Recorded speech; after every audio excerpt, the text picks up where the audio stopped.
Good afternoon, everybody. It's 1 p.m., so I would like to call our hearing to order. Doug, can you make our announcements, please? Thank you, Commissioner. Welcome, everyone, to the virtual Southern California STIP hearing. The agenda for this hearing is located under the Handouts tab and is also available on our website, www.catc.ca.gov, and can be downloaded and saved during the webinar. Live closed captioning translations are available on the YouTube channel. For our presenters, if you are on the agenda to make a presentation, please do your best to be succinct. We hope that you'll also turn on your camera during your presentation if you have one. For the members of the public, we welcome comments from the public as part of each item at this hearing. We encourage you to use the raise hand feature as early into the item as you can to give the system time to acknowledge you. There are two options for participants to provide comments on the agenda items. Click the hand icon to indicate you wish to make a comment. Then you will be unmuted and called upon to make your comment. Please be sure to state your name and affiliation prior to voicing your remarks. Alternately, you may use the questions tab. Type in the agenda item number that you are commenting on and your comment. Commission staff can read the comment on your behalf. For all of our commenters, please do your best to be concise with your comments. Also, please make sure that your comments add new information. If you agree with the comments of a previous speaker, simply make that statement. Since we often have many speakers, we ask that you make your point in 3 minutes or less. You will not be able to be on camera while making comments. As a reminder, each registered attendee is provided a unique link and phone number to access the webinar. These cannot be shared with other participants as they are registered to a specific attendee and can create confusion for staff when making comments. Thank you all for joining us today. We know that your time is valuable, and we appreciate you sharing some of it with us. Thank you very much, Doug. So welcome, everybody. Fran Inman, Commissioner at the California Transportation Commission, and joined today by my fellow Commissioner Joe Liu, and I'm not sure who else is on with us. But anyway, I want to welcome everybody for attending. This is our second of two hearings that are required prior to the adoption of the 2022 State Transportation Improvement Plan. We refer to it as STIP. The STIP is a 5-year program of capital improvements adopted by the commissions biennially in even-numbered years. It's comprised of the Regional Transportation Improvement Programs, the RTIPs, prepared by the regional agencies, and the Interregional Transportation Improvement Plan, or Program, the ITIP, which is prepared by Caltrans. State law requires the commission to hold at least 2 hearings, one in the north and one in the south, before adopting each new STIP. The purpose of the hearing, as specified in the Government Code Section 14529, Section G, is to reconcile any objections by any county or regional agency to the Caltrans program or Caltrans objections to any regional program. The hearings also provide an opportunity for each regional agency and Caltrans to explain their proposals and the reason that the commission should include the proposals in the STIP.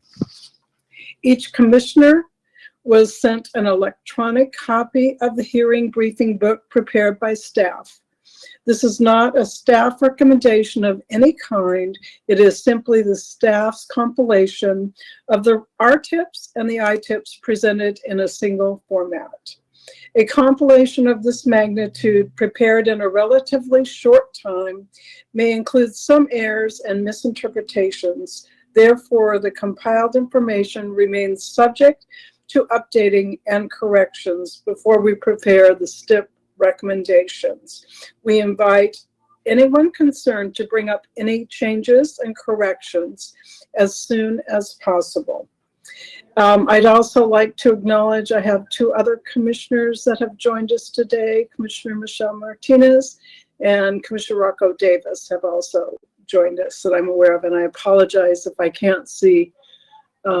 Commissioner Falcone is also on, so I have limited viewing here, so delighted to have my fellow commissioners participating today. Now, Teresa, will you please provide us an overview of the development of the 2022 STIP? Thank you, Commissioner Inman. Limited viewing, but probably a very nice view from what we see. The development of the 22 STIP began with the adoption of the 22 STIP guidelines and the fund estimate in August of 2021. The guidelines set the policy, standards, and criteria and procedures for the development and management of the STIP.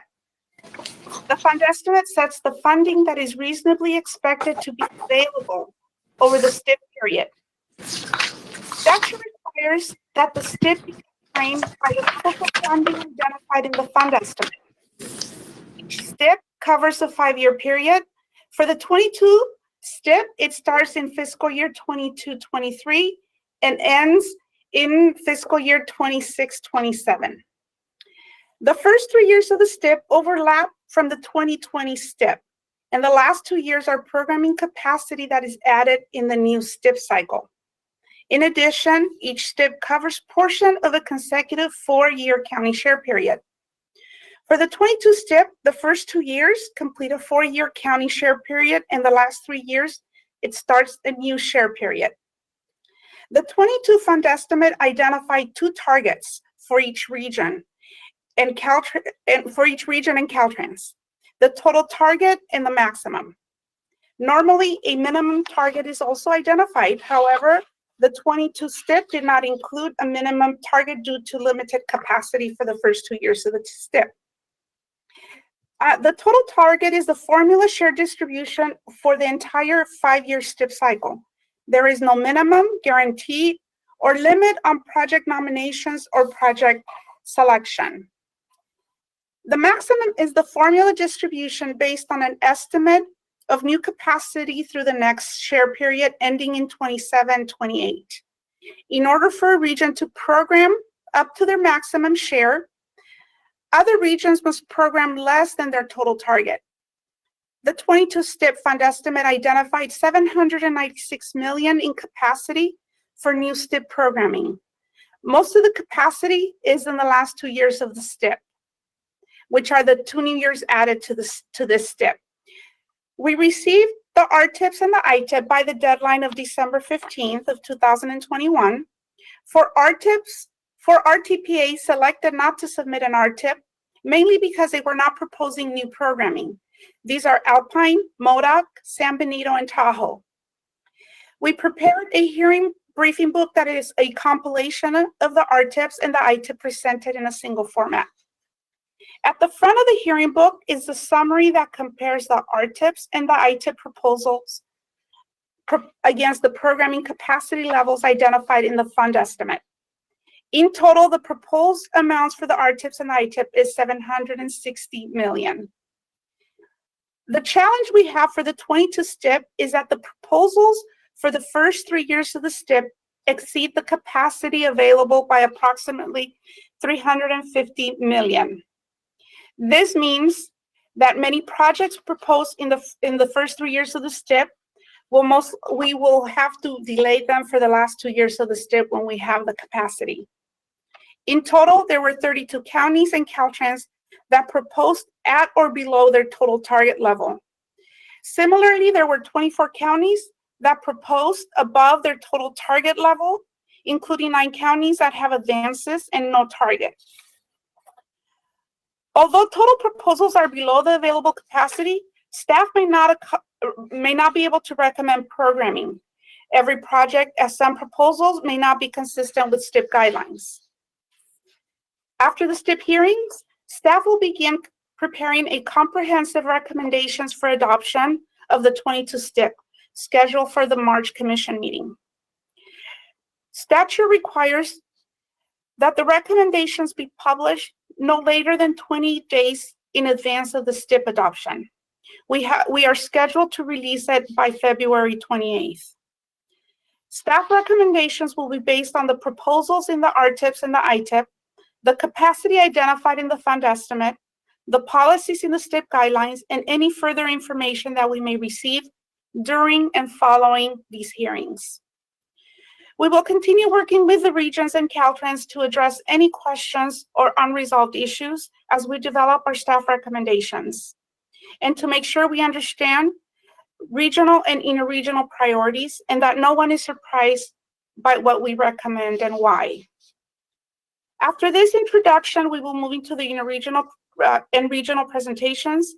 Caltrans will make a presentation of its ITIP, and each region will have the opportunity to make a presentation on its RTIP and comment on the ITIP.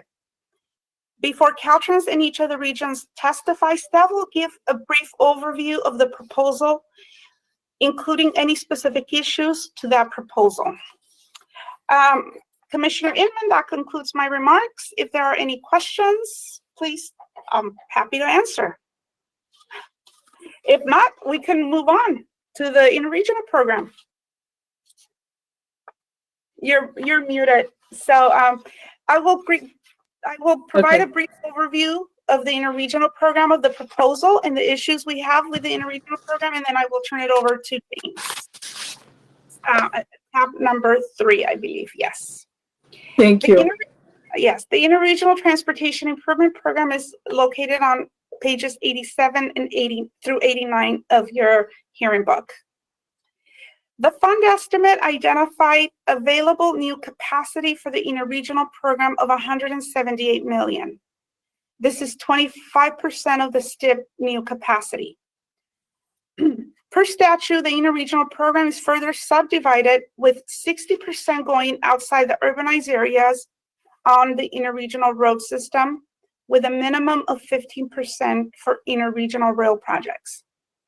The remaining 40% can go anywhere in the state, subject to the 60-40 split. Caltrans is proposing to program $106 million to new projects and $66 million to add phases to existing projects. This results in a total of $172 million of new programming, which is $6 million below their total target of $178 million. Please note, this is only regular shares and does not include the COVID shares that they are able to program. On the highway side, Caltrans is proposing new programming of $73 million, which is approximately 42% of the proposal. And on the interregional rail side, Caltrans is proposing $98.8 million, which is about 58% of the total proposal. Some of the issues and concerns regarding Caltrans's proposal is the following. Right now, we are not really clear if the ITIP is meeting the statutory programming limits, the ones I identified earlier, 60-40. $135 million of the new funding proposal is not in the first 3 years of the STIP, meaning majority of the new funding is really in the first 3 years of the STIP where we don't have the capacity. It is unclear if the new rail projects proposed for funding are federally eligible or state highway account eligible. My apologies. In addition, many of these rail projects are missing the performance measured information that is required in STIP guidelines. A couple of the new projects do not have a full funding commitment, meaning they are not fully funded. Unless they are seeking SB1 funding in the upcoming cycle, staff may not be able to recommend these projects. There are 2 active transportation projects that are proposed to be funded solely with interregional funds. This is the first since the STIP had dedicated fund source of active transportation. This was the federal program, Transportation Enhancement Program, that ended in 2012. We strongly support Caltrans's efforts to fund more active transportation projects. It appears these projects should be more appropriately funded in the STIP, however. We have asked Caltrans how these 2 projects were selected as their highest active transportation priorities in the state. In addition, the proposal is not very clear on the interregional benefits these projects will provide, It's clear to the local community, and as such, we question why Caltrans is not partnering with the regional agencies to fund these projects. We recognize the importance of these type of projects, and we will continue to work with Caltrans to determine how best to fund these type of projects. Overall, for all new projects, the scope of work should be well defined. It needs to be clear what work the interregional funds will be used for. That concludes my remarks. On the interregional program, James Anderson, Division Chief for the Division of Financial Programming, is here to provide an overview of the ITIP proposal. James. Hi, so good afternoon, everyone. Thank you, Teresa. Good afternoon, Commissioner Inman, commissioners, transportation partners, and all others in attendance. As Teresa indicated, my name is James Anderson, and I have the pleasure of presenting the final 2022 Interregional Transportation Improvement Program, also referred to as the ITIP. Since we have already shared project level details for the proposed 2022 ITIP at the ITIP hearings over the past couple of months or so, we're going to keep this presentation at a high level, and we plan to yield most of our time to the regions. Next slide, please. One of the goals of the 2022 ITIP is to ensure consistency and alignment across statewide plans and policies, including the goals in the California Transportation Plan for 2050, the Climate Action Plan Transportation for Infrastructure, Vision and Guiding Principles, and the Interregional Transportation Strategic Plan, also referred to as the ITSP. The objectives in the ITSP are focused on interregional travel and provides the framework to guide the investment of ITIP funds, including strategic improvements for the entire interregional system throughout the state. The 2021 ITSP includes a greater emphasis on climate, equity, and accessibility. The proposed projects for the 2022 ITIPs were added because they are consistent with CAPTI and the 2021 ITSP. Next slide, please. Factors used to prioritize 2022 ITIP projects. With limited funding available for this ITIP cycle, projects were prioritized based on the following: cost increases for currently programmed projects, currently programmed projects that need funding to complete the remaining phases, project cost or ITIP request amount. We use the scoring criteria for ITIP projects based on the ITSP, and prioritizing new projects, again, that are really consistent with the ITSP and CAPTI framework. Next slide, please. So the 2022 STIP fund estimate provided $178.2 million in new capacity. COVID relief funds provided an additional $16.8 million. So there was a total of $195 million of capacity for the 2022 ITIP. Next slide, please. So that $195 million in available capacity was used to fund carryover projects and cost changes, and that totaled to about $79 million. The new projects department proposed 11 new projects, and those cost about $109 million. Next slide, please. So again, as already alluded to, there were 11 new projects. The department's proposed funding for 2 active transportation projects, 1 new highway project, 8 passenger rail projects. These projects, which now reflect the priorities described in the 2021 Interregional Transportation Strategic Plan, will help us implement CAPTI and work towards our climate, health, and equity goals by increasing safe transportation options for the traveling public. With the programming of these new projects, over half of the 2022 ITIP investments will be for rail, transit, or active transportation infrastructure. Next slide, please.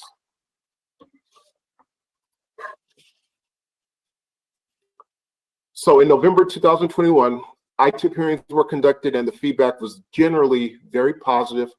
All the comments, emails, and letters received were responded to and are included in the proposed final ITIP document. Next slide, please.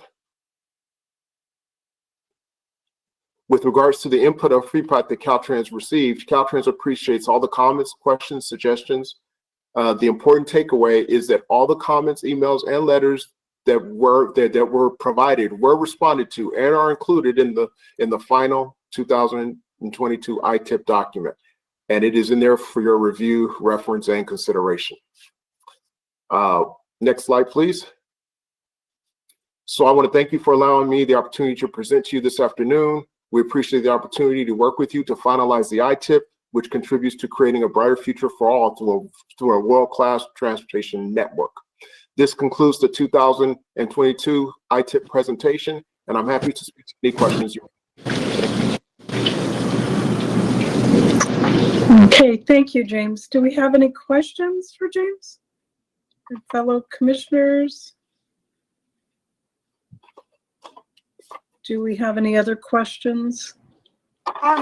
Just to note, majority of the funding that the ITIP is proposing is really in the first 2 years of the STIP. We have no capacity. Also, I am still working with the department on the active transportation projects and how these two projects were selected as the top priority projects throughout the state. I don't know if James at the moment has a response to that, but if not, then we can, you know, that's something we can get. Okay. Yeah. James, did you have a response to Teresa's question? Yes, I did, Commissioner. Thank you. And yes, Teresa. So at this point, Teresa, we've been working on responding to those questions for the last month or so. We're going to continue to do so. We're going to go back to the team, sharpen our pencil, and work with commission staff, including yourself, and try to figure out a way to make this work for everybody, to make the work for all involved. Okay, thank you, James. Thank you very much. Okay, because what I'm hearing is maybe our calendars aren't syncing up with money available and the timing there, James. So, and then also the question around the 60-40 split too. So any other questions? We're good? Okay. Teresa, shall we move through our next agenda item? James. So I'll go ahead and start introducing the regions. Let's proceed with tab 4. I'm going to provide some remarks to each region actually before I introduce each individual speaker. So tab 4 is the Orange County Transportation Commission. They are available on pages 42 and 43 of the hearing book. Orange County proposes to delete $5.5 million program to the managed lanes San Clemente project. Also on the Ortega Highway project, OCTA proposes to delete $7.7 million programmed for PS&E and shift the $7.7 million along with another $5.3 million for a total of $13 million advanced to right-of-way in fiscal years 23-24 and add $24.6 million to construction. The project will also seek SB1 funds.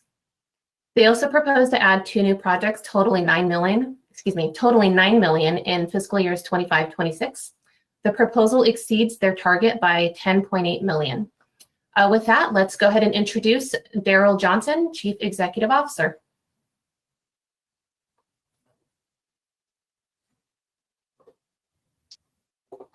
Hello, Commissioner Inman.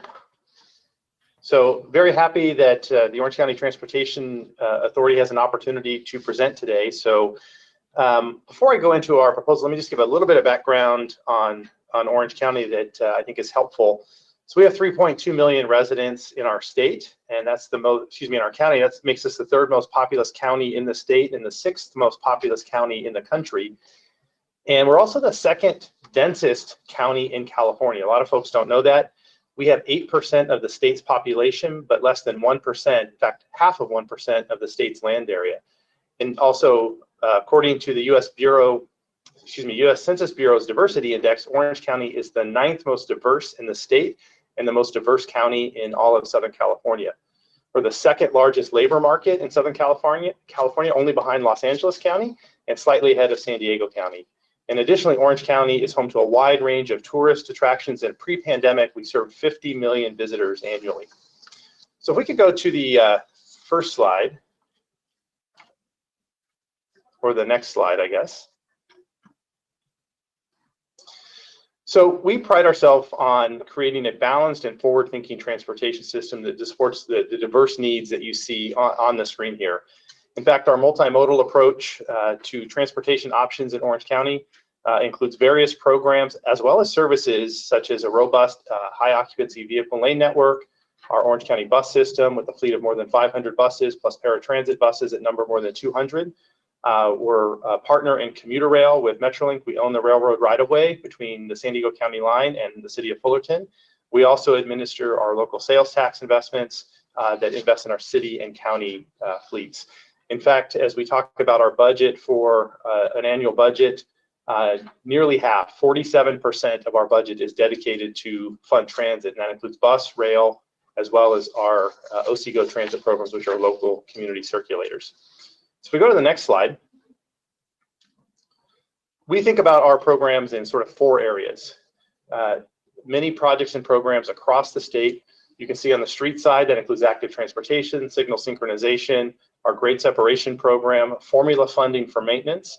On transit, OC Bus, a fleet of more than 500 buses, paratransit, a fleet of more than 200. We are currently under construction with OC Streetcar in the city of Santa Ana. We expect that service to be up and running within about 2 years. We are experimenting and have been a leader in in Flex or micro demand transit, and then community-based transit circulators where we run and operate and fund services at the local level within certain cities and locations within our county. And then on the highway side, well known for our HOV system, as well as the 91 Express Lanes and the 405 Express Lanes project that is under construction. And then our sustainability program, where we have a whole host of efforts underway with zero emission buses, which I'll talk about in just a moment, climate resiliency planning, air quality initiatives. And we're very proud of the fact that we've dedicated more than 1,300 acres of open space here in Orange County. If I could go to the next slide. So some of the things in 2021 I would just like to hit on. We're very happy of some of the work that we've done in 2021. We've continued to fill our local sales tax measure promises to the voters. We completed a significant number of bridges on our I-405 improvement project, the Express Toll Lane project. Our streetcar project is more than 60% under construction, and our I-5 South construction project is on track. We have reintroduced a significant amount of bus service that was reduced during the pandemic. We expanded what we call our College Pass program. What that is, we have 9 community colleges in Orange County. We now have 8 community colleges that have signed up. Basically, that means every community college student that attends one of those colleges is able to ride the OC bus system for free, unlimited at all times there. And then we initiated a youth ride free program in September of last year. It allows youth under the age of 18 to have unlimited rides on OC bus as well. We've recorded more than 550,000 boardings since September, and we're currently working to expand that and make it permanent. A lot of work is underway with our diverse and disadvantaged communities. We have a diverse leaders group that meets quarterly and has met for 8 years. A lot of value in that area. We've conducted quarterly meetings with that group. We've participated in a number of virtual meetings with stakeholders from communities of color about how the transportation system can work for them and their communities as we go forward. We just wrap up on 2021 accomplishments on the next slide. Additional accomplishments here. This is some of the efforts we have underway to remove debris from our waterways. Anything that is transportation related, we are removing trash and debris before it reaches waterways. That, of course, the ocean, as well as creeks here in Orange County. We estimate that we've removed over 45 million gallons of trash since the inception of the program in 2011. And we did launch a full new website last year in 2021. The link is right there, as you can see. At the same time, we continue to plan for an adapting and changing environment. We completed a rail infrastructure study that identifies opportunities for our rail line to withstand the effects of climate change and sea level rise along the coast in Orange County. And then we've continued to enhance workforce diversity, making sure we have an inclusive work culture. We have 2 separate task forces on that. And then at the same time, our board initiatives include a significant focus in that area. So let me shift gears a little bit and talk about our zero emission bus efforts. During the pandemic, we submitted our Innovative Clean Transit Rule Required Plan right on time. We didn't ask for any extra time. We submitted it right on time. And we are absolutely committed to adhering to the state's requirements to transition to a zero-emission bus fleet right on time. So what we've recently done is we've completed a zero-emission rollout plan that will guide all of our investments to ensure that we achieve that by 2040. That also includes all of our support vehicles. So not just the buses themselves, but the vehicles that transport drivers and workers to those sites. So a fully zero emission, and that's underway today. We currently have the largest transit operated hydrogen fueling station in the US. We're currently operating 10 hydrogen fuel cell buses, and we are taking delivery of 10 battery electric buses. In fact, we have 2 on property. I was able to see one of those yesterday and step on the bus, listen to it run, and we have one of those in service testing now. Our idea is to have 10 hydrogen buses and 10 battery electric buses in a test environment, a real world environment. So as we march forward to making the large investments, that we will be able to determine the best one that works for us. We do appreciate the CCC and the state support for these buses through the approval of the SB1 Solutions for Congested Corridors program in the past. And I would note that all of these buses will be traveling through disadvantaged communities with the intention of further improving air quality in those areas. So again, the goal of the demonstration is to determine which mix of technologies works best for us. So let me now move to our proposed STIP projects. So we think, as proposed, that our 2022 STIP program will bring significant benefits to Southern California. It's focused on transitioning to a multimodal, active transportation and transit-oriented projects in order to align with the state goals, such as outlined in CAPTI. Our program, as you know, in the past, perhaps has been more weighted towards highway programs, but as we transition out of the highway realm, if you will, and into the transit realm and active transportation realm, the STIP submittal reflects that. Our program is approximately $165 million and includes 7 projects.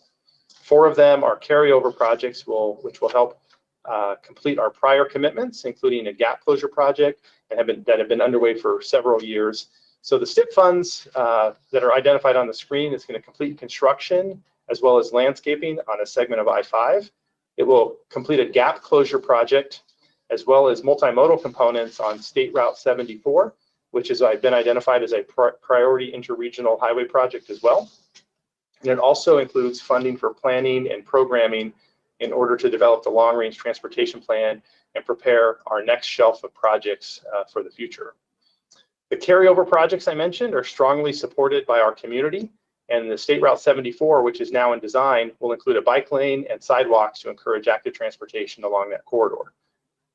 I should also point out that while OCTA has requested an advancement of STIP funding for the SR 74 project, due to OCTA removing an existing project and the removal of the design phase from the STIP, our overall project STIP requests in the first 3 years decreases slightly. We're hopeful that there may be capacity to support this request as outlined.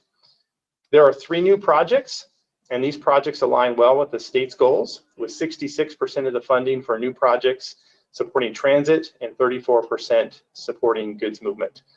We've worked very closely with Caltrans as well as our local agencies to thoughtfully consider the most efficient use of available resources while continuing to support the needs of Orange County, both its residents and its businesses, the goal of our board of directors from a policy standpoint, as well as tight integration with Connect SoCal, which is the 2020 to 2024 Regional Transportation Plan and Sustainable Community Strategy.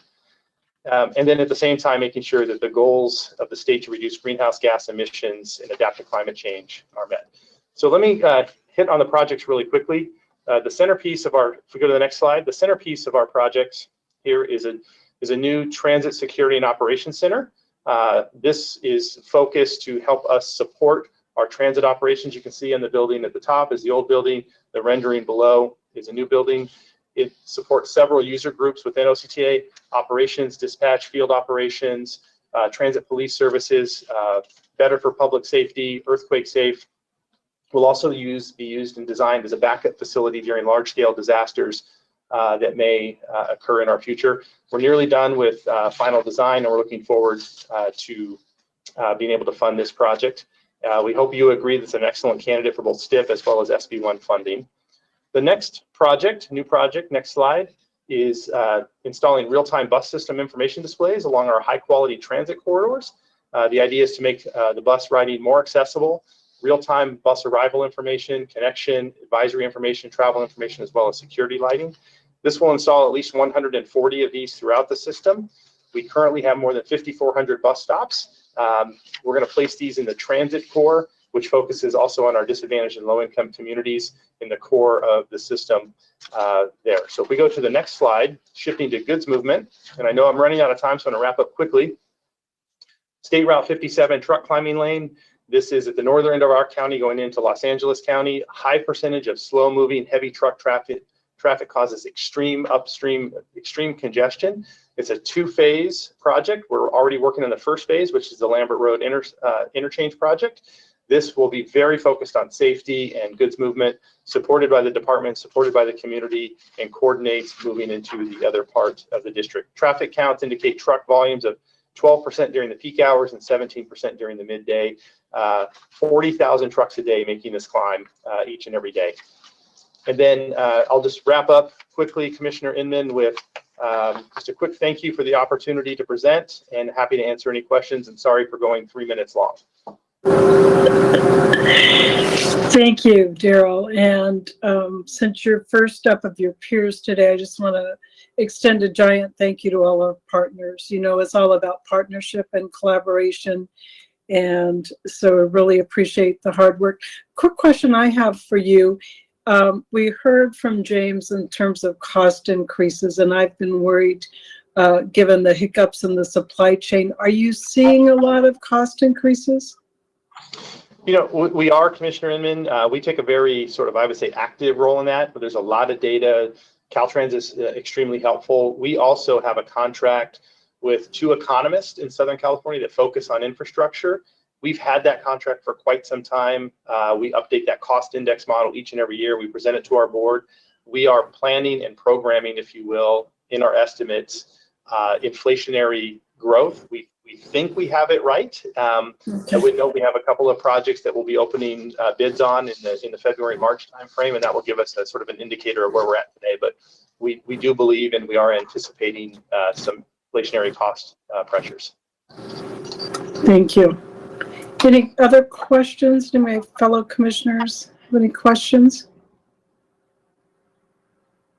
Casey, are you seeing any questions come in? You know, Doug, do you have any questions coming in? We're not seeing any right now. All right. Thank you very much. Okay, well, thank you. Appreciate it. Casey, back to you. Thank you. So we're going to move on to tab 4, Santa Barbara County Association of Governments. Santa Barbara proposes to add 5.9 million of regular shares to the 2.5 million of COVID shares program to construction in fiscal year 22-23 on Route 101 HOV lanes, San Isidro Olive Mill segment 4D project, 4D North project. SBCAG is also adding 500,000 to design for the HOV lanes, Montecito SB segment 4D 4E project. With that, we can go ahead and introduce Margie Kern, Executive Director. Good afternoon, Commissioner Inman and members of the Commission. Appreciate the opportunity to speak today. Again, my name is Margie Kern. I'm the Executive Director of Santa Barbara County Association of Governments. I'm also joined here by Sarkis Kacek, our Director of Programming, to help me answer any questions that you may have. So I want to thank the CTC staff for doing such a great job in supporting us regions and getting our STIPs together. Thank you, Teresa and Casey. Appreciate that. We are here today to present our 2022 RTIP submittal and our region's highest regional priority, the Highway 101 multimodal corridor project. SBCAG has been partnering with Caltrans on delivering the improvements along the Highway 101 corridor since the early 90s. It's a critical safety and freight corridor that connects the Central Coast to Ventura County and Southern California. Many of the elements also help meet state equity and CAPTI goals. The Santa Barbara US 101 multimodal corridor project includes closing a gap of the US 101 with an additional HOV lane from Ventura County line to the city of Santa Barbara. Phases 1 through 3 that are shown on this map here are already complete and open to the public.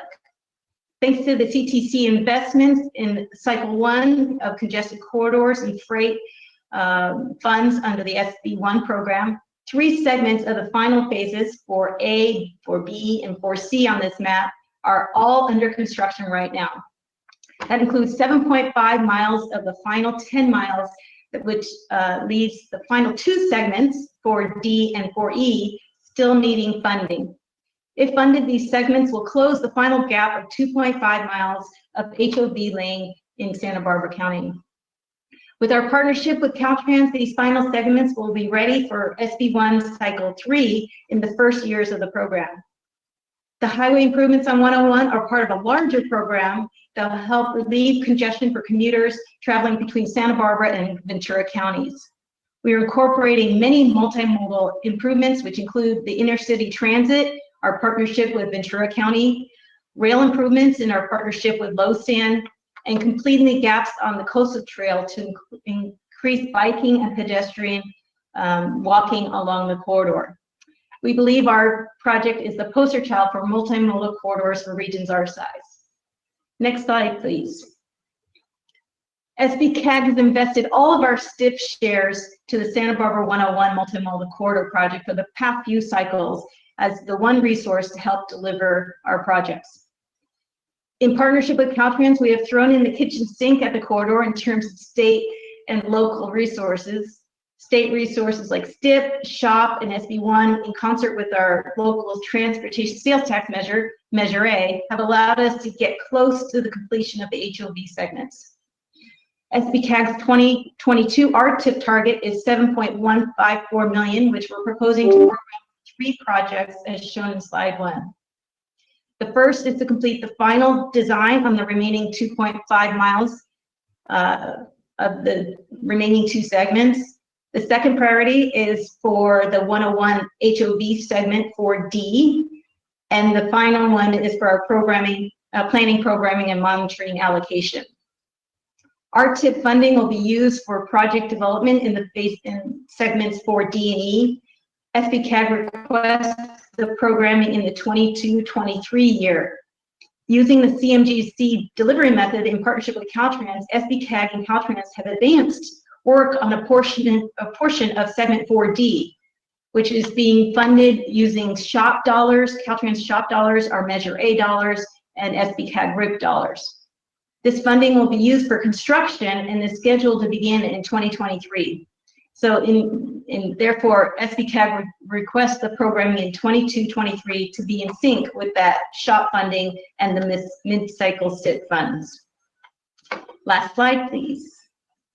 In conclusion, we'd like to thank Caltrans and for our partnership, and thank the CTC for your investments in our region. Together, we're getting close to completing the multimodal corridor. We look forward to seeing you in Santa Barbara. We're scheduled to host you for this October CTC meeting, so we're looking forward to seeing you and sharing our beautiful coast with you. And with that, I'd be happy to answer any questions you may have. Thank you, Margie. Do we have any questions? I do have a quick question. Margie, just real quick, clarifying, your proposal, your 4D North, is that the one that is in the SHOP? Is that being proposed in the 22 SHOP? Is it in the draft SHOP? It's already funded. So so Sarkis might be able to answer this question more specifically than I am, but it's already funded. We're ready for construction for the 4D North as we speak. So yeah. This is just in addition to what you already have in the SHOP. We need to make sure we identify that project as also having SHOP funds. Yes. It will come to the commission at the same time. We did break it up. So the SHOP project, we broke up 4D into different segments. We call it 4D North and 4D South. So the programming that we're hearing here is for 4D South, so what's already funded is 4D North. So I know it gets a little confusing. Okay. We've got a lot of little components going on, but we're trying to get it done as quickly as we can and making it as fundable as we can as well. Okay, thank you. Thank you. Any other questions? Hearing none. Margie, thank you very much. Appreciate it. Thank you so much. Bye-bye. Casey, back to you. Thank you. So we're going to move on to tab 6 for Ventura County Transportation Commission, available on page 84. Ventura County has an unprogrammed balance close to $81 million. For the 2022 STIP, they are proposing planning, programming, and monitoring, also known as PPM only. With that, we can hand it off to Martin Erickson, Executive Director. Good afternoon, Commissioner Inman and Commissioners. My name is Martin Erickson, and I'm the newly appointed Executive Director for the Ventura County Transportation Commission. And I'm joined today by Peter DeHaan, VCTC's Director of Programming. Thank you for this opportunity to present our 2022 regional program. As in the past few STIPs, VCTC is not at this time requesting anything for its regional program other than planning, programming, and monitoring funds. However, we want to take this opportunity to express our strong support for the Leesdale Passing Siding Project, which Caltrans has nominated for the interregional program. We're very excited about the Metrolink and low sand rail service improvements that will result from the Leesdale project. The project will address a significant bottleneck for corridor rail traffic that includes both of these rail systems along with freight trains. The existing siding track requires trains to come to a complete stop and wait for the train in the opposite direction. Extending the siding length will allow trains to pass without slowing down. This improvement will facilitate faster train travel times, better schedule reliability, and increase service frequency, all of which will make train travel more attractive and therefore increase ridership. Looking to the future, VCTC is carrying over the Ventura County share balance to use for a large future project in the US 101 corridor. This corridor was identified as Ventura County's area of greatest need, with corridor trips anticipated to grow by 20% by 2060. Person trips and goods movement in the county will be significantly constrained if nothing is done to address this corridor. VCTC has now completed the 101 Communities Connected Multimodal Corridor Study, which provides consensus-based recommendations for multimodal mobility enhancements. The recommendations contained in this plan will foster a resilient, sustainable, and efficient transportation future for Ventura County to meet the many and diverse needs of the corridor communities while improving connectivity and reducing vehicle miles traveled.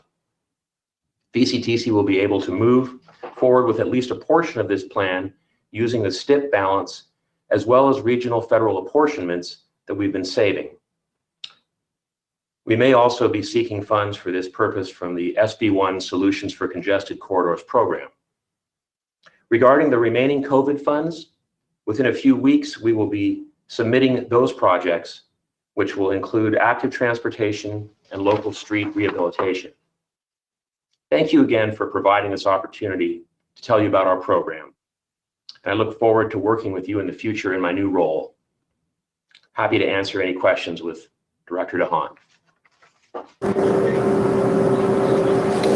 Thank you, Martin. Do we have questions? Teresa, I see you're back, and also Commissioner Luke. So Teresa, do you want to go first? And then we'll... You know what? I'll yield the floor to the commissioner first. Okay. I assume you're probably going to ask my question, Teresa. Why don't you go ahead? Well, no. Well, I'm just curious. Why are you not? We have a deadline for the COVID funds, and I'm concerned that you're not proposing. You're not programming any projects in your RTIP for your COVID funds. That's question number one. Then I'll get to your big programming balance. Well, we're submitting projects for local street rehabilitation and active transportation programs.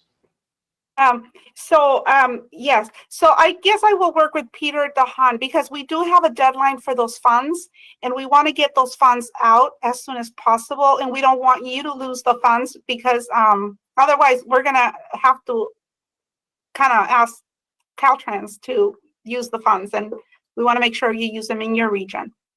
Especially if you have active transportation projects, I think with our goals for the STIP, we would really want to see them here. So I'll work with Peter to make sure that they get programmed within a short period of time, okay? And so then my next big question, when do you anticipate coming in with your big project? Thanks to you, a lot of the regions have been able to advance their shares because you have not been programming your shares. So when do you anticipate starting your big project? Well, it's still in the environmental review process. I mean, we are hopeful to move it forward as expeditiously as possible. And we're excited about this new, I'd say plan we're undertaking to try to make it, make the corridor program and make this project as beneficial for multiple needs across the corridor communities. Okay, so you mean your multimodal corridor plan? Is that the one you're referring to? Yes. Okay. So when I guess you're not going to be seeking SB1 funding in this upcoming cycle. That's the reason we don't see it here, right? Probably in the future cycles. Yes. Yeah, it would be a future cycle. Okay, just we want to kind of get an idea so that we know, everybody knows in the state that we have a big project coming, and we've been saving those for a long time. A long time coming. Commissioner Liu? That was kind of my question, I guess, as a follow-up to that. If I understand the timing of everything, I mean, I think like you're saying, you want to go forward as quickly as possible. However, Teresa, is not going to let you take anything out of the use your RTIP shares unless you get all your funding, and now might have to wait for another cycle of SB1 solutions for congested corridors until you get that. Are we now saying that this might be pushed off for 2 cycles of STIP processes before you come in? I mean, it's going to be 4 years from now because the money might not all be there 2 years from now? Well, I mean, I believe that's possible, but we're hoping, again, to advance it as quickly as possible. Okay. I mean, I just, I mean, from what I understand, it's when you do come in with that, it's going to kind of suck all the air out of the room, and everyone's going to have to juggle everything. So it's going to be helpful for everyone to understand sort of your process and your progress in completing the environmental review for that project. So I guess it would probably be helpful maybe if staff kept us appraised over time as to how you're doing with that. Maybe on our updates from everyone at the commission meetings every once in a while, we could get an update so that everyone would know. Sure. On the COVID one, Teresa, go ahead. Yeah, we'll be certain to communicate and make sure that CTC staff is apprised of where we are. The project. Great, that's helpful. I would just want to make sure the timing works out too for all of it. I mean, welcome to the new job. Juggle all these programs and have fun doing it. And with the COVID money, Teresa, does that need to be part of what we're looking at here, or can we do that separately? That can happen at any time. This was a good opportunity to do so, but they do have, we have a deadline, September 2024. But in order for us, for the region, we want them to come in by June 2024. That gives us a little bit of time. If they are unable to use it, then we find another place to use it so that we don't lose those federal funds. That is the reason we're encouraging the agencies to have those funds, the first ones out the door, as soon as possible. But it doesn't necessarily have to be approved with this cycle of the STIP. No, it does not. Great, thank you. Thank you. Any other questions? Martin, I have one for you. Your 20% increase, what does that apply to? What time period? That just seems like you're already congested and you're going to add plus 20%. But what time frame does that address? That was the estimate that by 2060, the anticipated growth would be 20%. By 2060. Okay. And it's Okay. obviously, it's congested at the moment. We Yeah. do everything we can to. Yeah. I was thinking in terms of STIP timing, and I thought, whoa, 20% is a big number to try to accommodate with mobility options. So thank you. Any other questions? Hearing none, thank you, Martin, very much. And Casey, back to you. Okay, thank you. We're going to move on to tab 7, Los Angeles County Metropolitan Transportation Authority, also known as LA Metro. LA Metro is available on pages 27 and 28 of the hearing book. LA Metro proposes to split out the bus chargers infrastructure project from their buses and infrastructure project, along with $500,000 in fiscal year 23-24. They also propose to add 2 highway projects totaling $50.3 million in fiscal years 25-26 and 26-27. LA Metro does not have a target and is proposing the program close to their maximum. With that, we're going to go ahead and pass it on to Michael Cano, Deputy Executive Officer of LA Metro.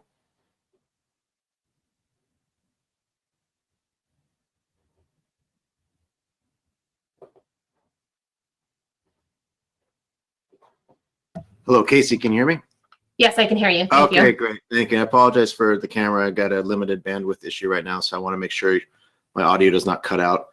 Thank you very much for the introduction, and I appreciate being here, and to the members of the commission, thank you, and the staff as well for your continued partnership and support on all of our initiatives with LA Metro.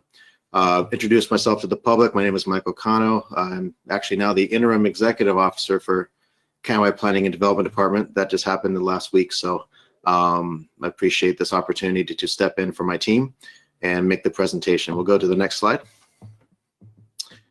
So LA County is an overview. We like to always present this information because LA County really is an anomaly within the state of California, given our size.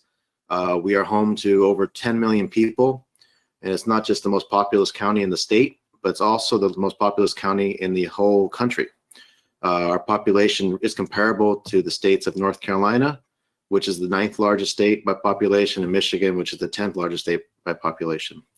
To support this large population that is growing, as well as the region's economic and heavy goods movement activity, LA County has developed a broad and expansive transportation system that features close to 22,000 miles of highways, arterials, and local roadways, in addition to a very well-developed freight rail system, commuter rail system, and growing transit rail system.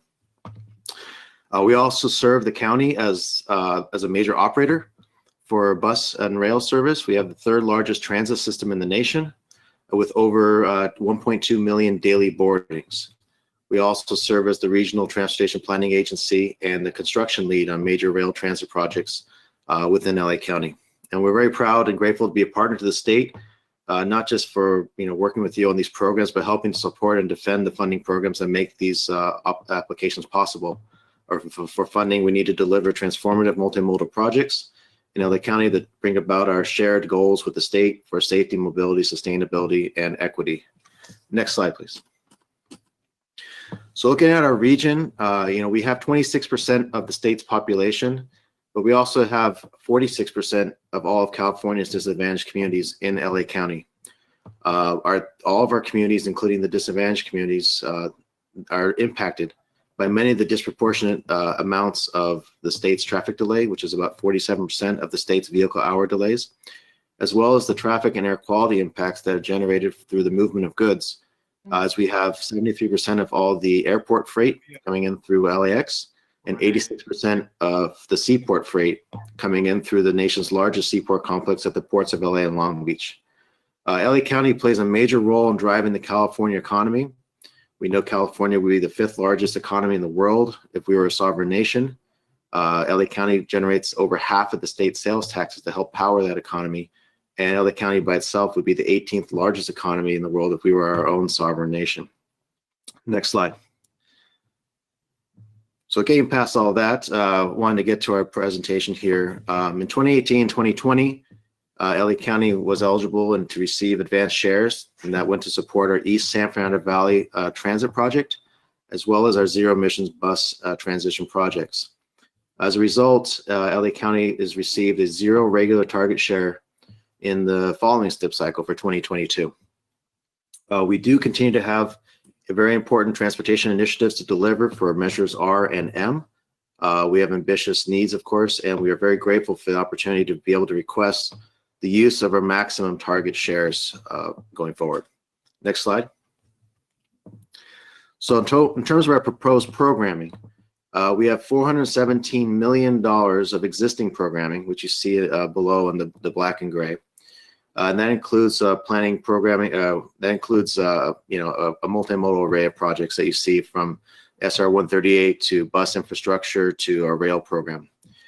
We are now requesting $57 million of new projects requests, which include planning, programming, and monitoring dollars, as well as 2 mobility improvement projects.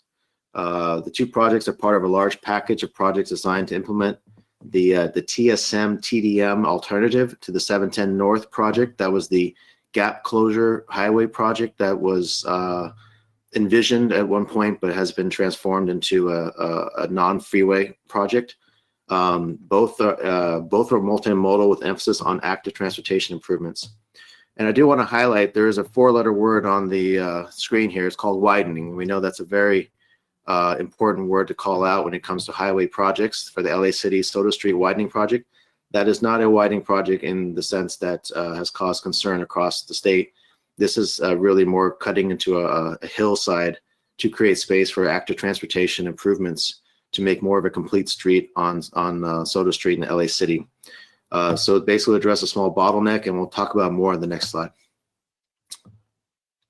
Great, so this is the project highlight for the Soto Street widening. It's a complete streets project. It includes a sidewalk widening, a class 2 bike lane, pedestrian lighting, and all that helps address existing safety and mobility issues with the existing bottleneck. The hill, there's a hillside there, which you can kind of see on the right side of the screen, that blocks a segment of the street that needs to be reconfigured. There's no displacement or anything like that involved. It's just basically allowing for the active transportation elements to breathe and flow smoothly within this roadway. This is a critical safety improvement due to the heavy truck traffic that flows on Soto Street that mixes with bicycle and pedestrian traffic within this corridor. The project will also reduce idling as well as weaving, which will help address both air quality and safety concerns. The City of LA plans to complete construction during this STIP cycle. Next slide, please. So the second project is the LA County USC Medical Center project, and this is located on Valley Boulevard between the USC Medical Center and the Keck Hospital of USC, the ramps at the end of the 710 freeway, and the surrounding corridor. It's a multimodal project that will improve mobility, access, and safety, and will facilitate trips along Valley Boulevard, which is both a major regional thoroughfare as well as a goods movement corridor. As well as from the Metro Gold Line Soto Street station and the Metro J Line USC Medical Center station to the hospital. We also be able to have access for affordable health care for local residents and regional residents. The County of LA is requesting STIP funds for construction and will use other funds to complete the planning and other pre-construction activities needed to prepare the project to begin construction within the coming STIP period. Next slide, please. So one of the many other efforts underway by local jurisdictions in this area that's surrounding the former 710 North alignment is a relinquishment request that is being pursued by the City of Pasadena with involvement by Caltrans, and ultimately will involve CTC. The City of Pasadena anticipates conducting a specific planning effort that follows the relinquishment action. Metro is interested in learning more about how regional travel between transit stations, the highway, and important local destinations can be maintained, and will coordinate with the City of Pasadena as they progress further in their planned work. Next slide.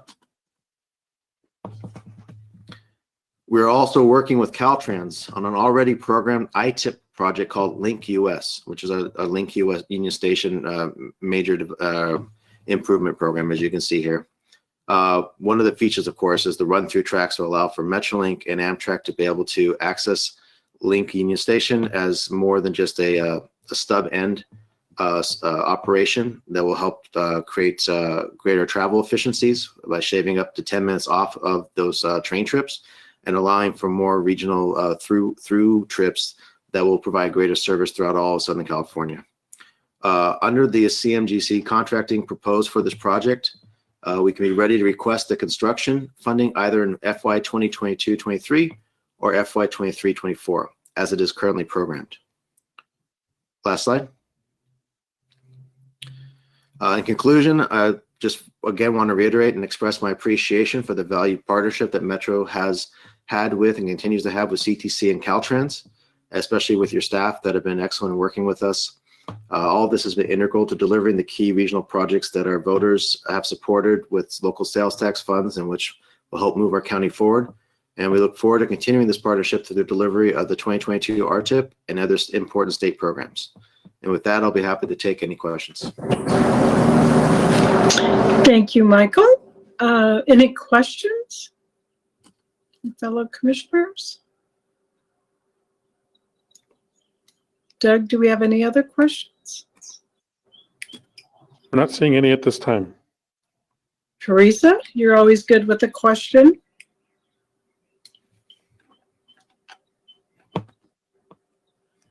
Sorry, Teresa must- it takes me a little while to get all my clicks. Well, they are always, you know, I must commend LA Metro. They are very aggressive in their programming, and they did not have a lot to program, but the good thing is that they deleted on the first year to be able to accommodate possibly. But the issue we still have is 23 year 2 and year 3. We're way over program, and so majority of their proposal is for those 2 years. They delayed projects, but 2 and 3. So we will work with them and come up with a good solution to be able to accommodate if we can. I don't have a specific question, just the concern there. Just balancing your checkbook, I get it. Okay, I don't think we have any other questions. Thank you, Commissioner, we do Michael, have a and hand congratulations. Oh, we do have a hand raised, okay. Yep. Patricia, we're going to go ahead and unmute you and you can speak when you're ready. Hi, this is Patricia Chen with LA Metro, and Teresa, I just wanted to thank you for your comment. And indeed, we will work with you to the best of our ability to help with the overprogramming in the early years. It's obviously cooperation with Caltrans and our other partners. Thank you, Patricia. Yep, we'll be talking. Thank you, Commissioner Inman and staff and everyone there. Appreciate your support and help, and we'll talk to you some more in the coming weeks and months. Thank you, Michael. Okay, Casey, back to you. Okay, we're going to go ahead and move on to tab 8, San Diego Association of Governments, also known as SANDAG, available on pages 53 and 54 of the hearing book. San Diego proposes to add one new local project totaling $7 million for construction in fiscal year 22-23. They are also proposing to increase funding for project development on 2 existing Caltrans implemented projects. And they are also adding $57.6 million for construction on the State Route 5 HOV to Express Lanes conversion project in fiscal year 25-26. This proposal exceeds their target by $21 million. Hassan Ikrada, I apologize if I did not pronounce your last name correctly. Go ahead and take the floor. It's all yours. Oh, I think you're muted.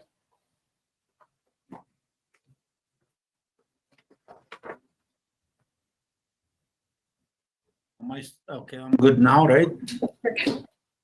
Thank you, Kerry. Thank you very much, and good afternoon, Commissioner. I saw Commissioner Fran Inman here.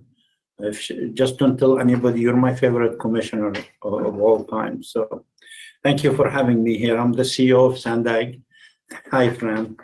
And I'm glad to be talking to you. I forgot Joe. No, you are my favorite, Joe. But thank you very much. I really appreciate having a few minutes to speak to you.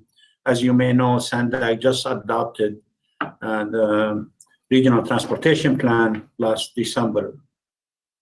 We take pride in the fact that our proposed STIP is a key component of making this plan a reality. The plan was data-driven for both people and good movement in the county and beyond. It is the plan that gonna truly provide and triple the access to opportunities around the region.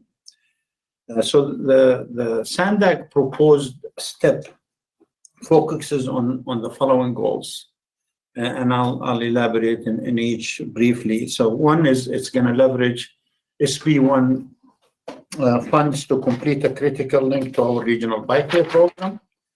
Two is going to complete the I-5 North Coast Corridor, and many of the commissioners know what that is, and it's the complete corridor for a vital interstate 5. Make the I-5 smarter by funding the conversion to multimodal managed lane system. Complete project which already started with advanced project development funds. So let me just take a minute for each one of those. The bike up and down and uptown Washington to Mission Valley project is new to our STIP program. I think Kerry mentioned that. Central to our new vision of complete corridors and flexible fleet is expanding our bikeway network. It's safe to say that oftentimes we don't think of bikeways a measure to solve congestion, but it is to preserve character of communities, and they have to be safe. We have too many people getting killed because we don't build the bikeway and walkable way in the right way. So SANDAG has committed $200 million of its local funding, Transnet, to the bike program to build 77 miles. We're about to start about 19 million of those. We're about to open 11 miles of those. And we are already selected by the Commission for 7 million of competitive SB1 local partnership program funds. The Washington to Mission Valley segment of 3.2 miles of protected bikeways, traffic calming, safety and pedestrian improvement, closes a missing link between uptown San Diego to the San Diego trolley regional bikeway road. Over 15,000 housing units is under construction within half a mile of this project. Moving up a bit from this important bike program to the North Coast Corridor. We would like to make this a smart corridor. It's a vital corridor. We'd like to convert the HOV to high occupancy toll lanes to be consistent with our proposed 2022 proposed plan. This project was divided into 3 packages for the 22-26 STIP. Thanks for the Commission for accelerating the first 2 of these packages. Construction has begun on this segment. The 3rd package will be ready to allocate in fiscal 2023. Our proposal also includes design and right-of-way for converting the HOV to high occupancy toll lanes on the I-5 North Corridor. This year we have added construction of this technology infrastructure to our proposal. 2 projects funded through the Advanced Project Development Element in 2018 STIP, the Route 94-125 interchange, and arterial operational improvement design and environmental analysis of the I-15 State Route 78 managed lane connector are included in the 2022 STIP proposal to address cost increase. I am very grateful for the Commission for their consideration, for putting these in the STIP, for further implementing our adopted 2022 regional plan. I want to say, and I think Commissioner Inman and the rest of the commission will relate to this. This is about moving goods and people in the most efficient way. This is about providing access to communities that didn't have access before. This is about social equity when it comes to transportation. This is about closing the gap that our networks need to continue competitive economically and otherwise. So with that, I want to thank you for allowing me to speak for a few moments, and I'll be happy to take any question that you might have. Thank you, Hassan. Great to see you. Do we have any questions? Yes, Commissioner Falcone. I don't know if it's really a question, but come on, Hassan. What does a local girl have to do to be loved here? Oh, good one. I didn't know you were repeating, otherwise the comment will be, you're my favorite commissioner of all time.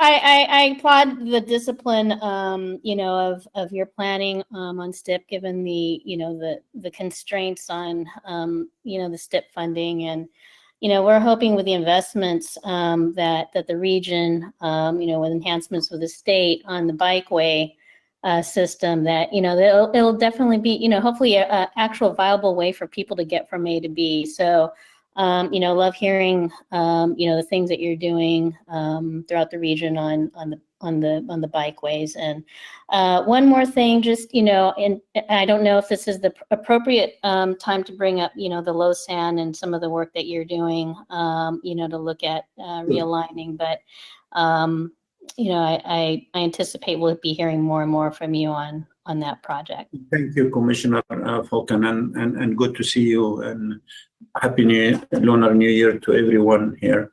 I will say this, with the bike program, really involved. We really wanna build the missing links, but we wanna make it safe. As you know, Commissioner Falcon, we got a couple of people got killed very recently in San Diego, and it's tragic. I mean, the sister of one of those come and spoke to our board. I feel we all have a responsibility to do it right. On the LoSAN corridor, this is is designated as a national state importance when it comes to people and goods movement. And I know Commissioner Inman, if I didn't mention goods in any speech, you will get mad at me. But for people and goods movement, the LoSAN corridor cannot be disrupted, period. And we're grateful that we have TSIP money to stabilize it for about $120 million to make sure that our trains continue to operate and it's safe for people. But the bottom line is we're looking at moving the track off the bluff. And for those of you who are not familiar, the last 3 years we have to stop and slow services twice or 3 times because of the bluff collapse. And I know your chair, and I believe many of you visited the site. I mean, it's really close to the beach, and I can tell you how important it is to keep this operational nationally, statewide, and locally. We are seeking both state and national funding to make sure this corridor, this whole LoSAN corridor, from San Diego to all the San Luis Obispo, that not only continue to operate, but operate faster and better.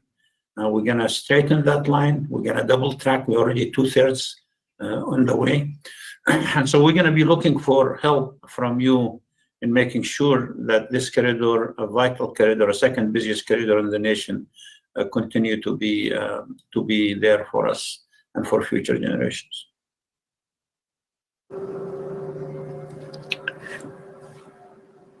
Commissioner Martinez.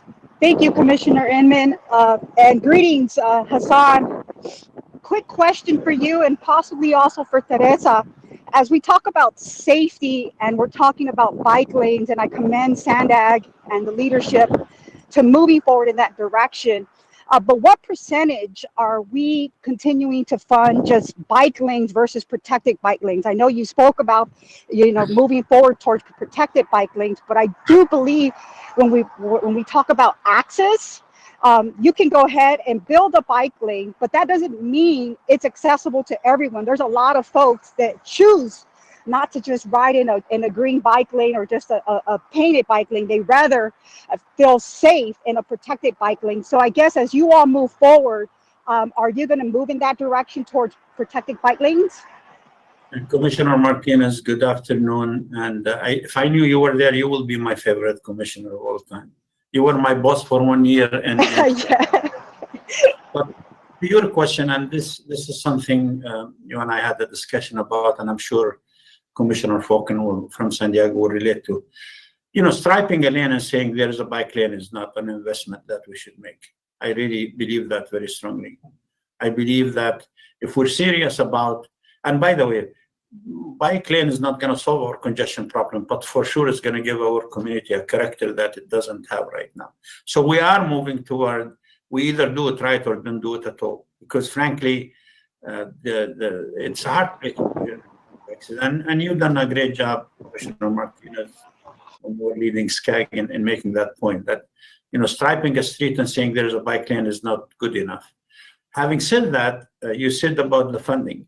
Out of our local sales tax measure, which generate about $320 million a year, there is only 2% allocated for bikes. And that 2% is only for local money. We definitely need local funding, like Commissioner will testify. Local funding is needed, and it's needed not just to do the bike lanes right, but to have access to communities that they didn't have access to before. So to your point, yeah, we are moving in that direction. Funding is a big issue. I think people need to get used that it has to be more than 2% to do it right. And to your Fantastic, thank you. And to your point, Commissioner Martinez, we will definitely take a look at the proposal of these bike lanes, these active transportation projects they are proposing in the STIP, just to make sure the safety component is there. Okay. Thank you, Teresa. Commissioner Liu? Commissioner Liu? Yes, I guess the first question, Teresa, is if you can require Hassan to create a list of rank order of his favorite commissioners before we release any funding to him. You will all be number one. That's the problem. We're all. I think that's become clear, Hassan. Thank you and congratulations on all the planning and the approval of your regional transportation plan recently. I've been keeping track of it, even though I'm a little bit north of Commissioner Falcone. I do keep track of it. I will be coming down in March. I sent you an email, see if you were able to look forward to seeing you here. Yes, we are going to see you when you come down. That would be great. I'm also going to tour the port and take a look at that. But anything you want to point out to me, I appreciate it. And I know Teresa has a hard time juggling all these expenses and numbers, and I know she's must be wicked smart and mad skills when it comes to Excel. And I saw that your proposal maxed out, I think, what you were eligible to ask for. And I'm sure you recognize that it's going to be very tough to accommodate everyone for everything. So I presume you and your staff will be working with her to make sure that if you're not getting everything you asked for, that it works for you and in your region. Thank you. Teresa is amazing and definitely going to work with her, but we always look for more. You know that we're never going to say, that's enough. Yeah, I can understand why you asked for it all, because you're doing a lot down there, but it is appreciated. Thank you. Yeah. So one of the things I did want to, I'm going to work with your staff, Hassan, just to get a better understanding of your HOV to Express Lane conversion program. You talked about packages, and so I wasn't very clear. We will be in March in your area, hopefully in person, and so maybe we can set up a meeting with your staff so that they can give us an overview of the program. Yeah, and I would love, of course, to see you in March. And I would love for the commissioner to actually, we will organize, if they're willing to, a tour to see it. That just simply to spend a couple of minutes there. The North Coast Corridor is an example of a true complete corridor. We're building an HOV lane, we're building bike program, we're double tracking the rail, and we're giving. And the reason we're saying for the conversion, our adopted plan have 800 miles of high occupancy toll lanes that are connected, that are dynamically priced. So the sooner we make the conversion for this vital interstate, the better it is. But that is one portion of the complete corridor, Teresa. The others is the active transportation portion, then and the restoration of the lagoon and the environmental investment there. But I would love for you, when you come to San Diego in March, I would love for you to go see it in live. Thank you. Thank you, Hassan, and thank you for bringing up the Del Mar Bluffs. We all gave our pledge to our former Commissioner Kehoe that we would carry her passion forward for getting that fix. So thank you very much for your commitment and your collaboration. We truly, truly appreciate our partnership. So good to see you. And as one of your 11 top favorite commissioners, there we are. So thank you. Casey, back to you. Thank you. Thank you. Okay, so we're going to move on to tab 9, Tulare County Association of Governments. Tulare County proposes to increase design by $1 million in fiscal year 23-24 and add $1.9 million in fiscal year 26-27 for construction support on the Caltrans implemented Route 65 realignment and operational improvements Oak Street Roundabout Phase 1 project. The proposal exceeds their target by $1 million. And I will go ahead and introduce Ted Smalley, Executive Director for Tulare County Association of Governments. Thank you, Casey, and thank you for letting us present. And I will try to go quickly. 2 projects, as Casey indicated. One is at the Caldwell interchange. It's more than simply just an interchange there. A new children's hospital clinic is being built at that interchange. That would provide access to Tulare County and Kings County.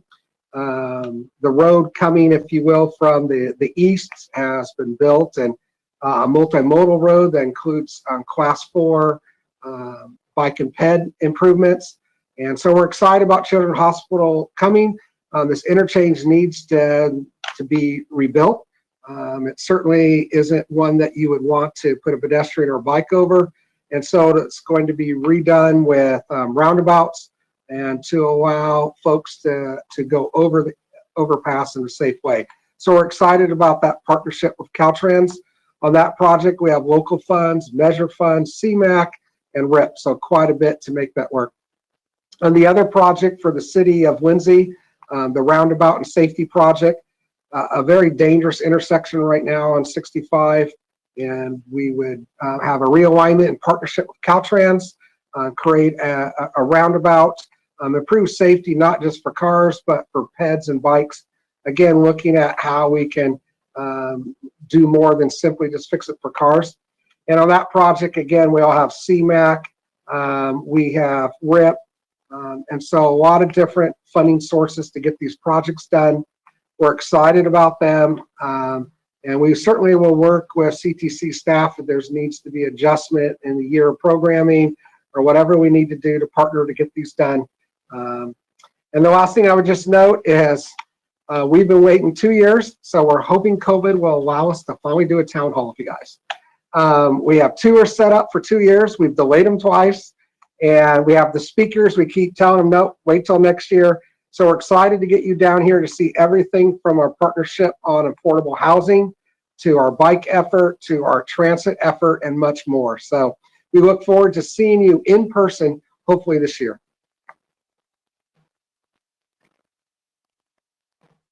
Thank you, and we hope to see you in person this year as well also.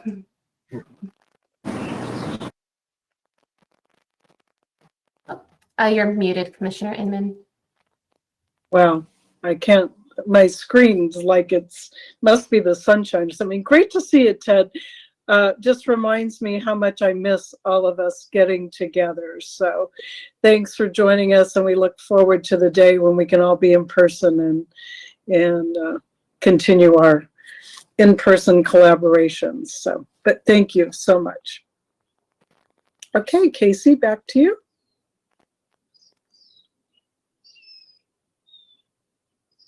Now I was muted. Okay, so proceeding to tab 10, Riverside County Transportation Commission, available on pages 46 and 47. Riverside County proposes to delete $2 million for the Route 10 Avenue 50 interchange project. Riverside is also adding 3 new projects for construction totaling $35.2 million in fiscal years 25-26 and 26-27.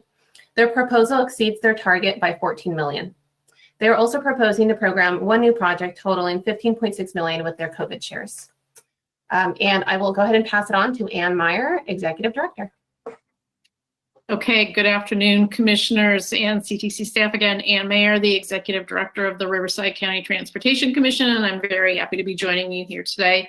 We appreciate the opportunity to present our proposed Regional Transportation Improvement Program projects today for inclusion in the 2022 STIP.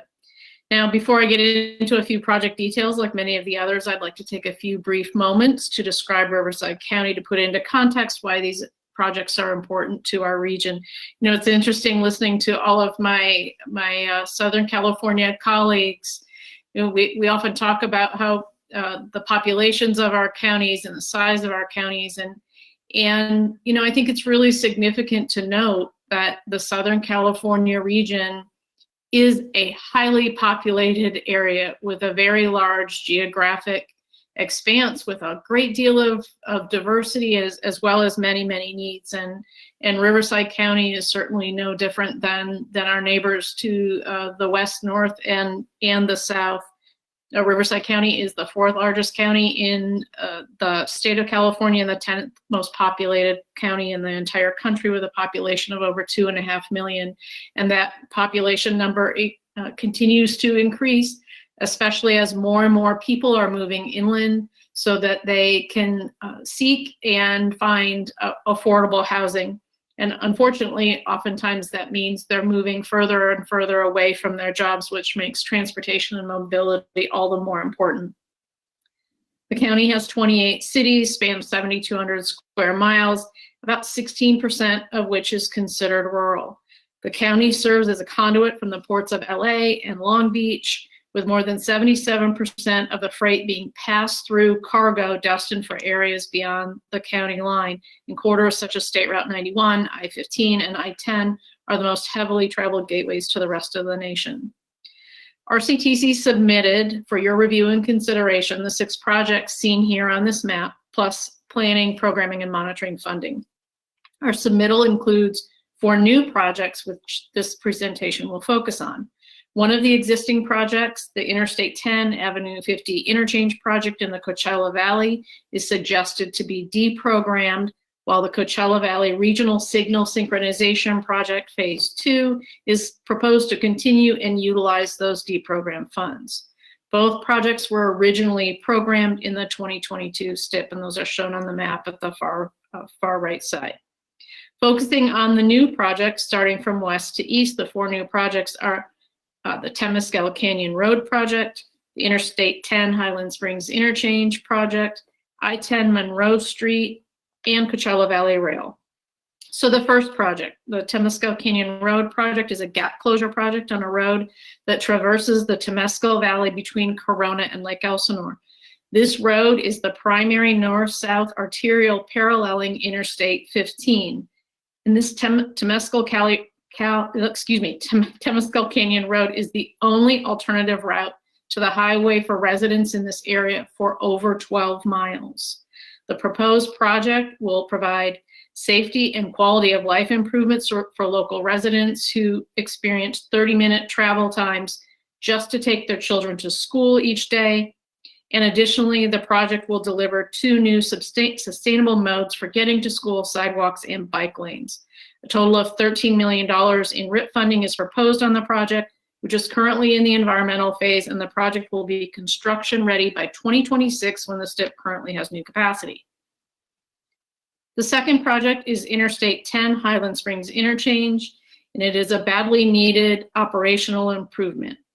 This project will accommodate some of the extensive population growth and affordable housing development in Riverside County that I mentioned earlier. This interchange is on the border between two rapidly growing cities, Banning and Beaumont, and it is just east of a major confluence of State Route 60 and Interstate 10, which carries 16% of its volume in trucks. It doesn't sound like a lot, but when you consider the daily volume of traffic on Interstate 10, it is nearly 20,000 trucks per day. The total of $14.7 million in RIP funds is proposed on this project, which is moving to the environmental phase. The project will be construction ready in 2026 when the STIP currently has new capacity. The project includes ADA ramps, new sidewalk, and bike lanes within its limits. The third project, moving 40 miles or so to the east on I-10, is the I-10 Monroe Street interchange, which will reconstruct the existing interchange and construct auxiliary lanes between Monroe Street and Jackson Street in the city of Indio. A multi-purpose bicycle, pedestrian, and low-speed electric vehicle path will be constructed in the project limits and includes connection to the 50-mile-long CV Link multi-purpose trail, which this commission has invested in the past. A total of $7.5 million in RIP funds is proposed for the project, which has cleared environmental and is currently in design. Again, the project will be ready by 2026 when the STIP currently has new capacity.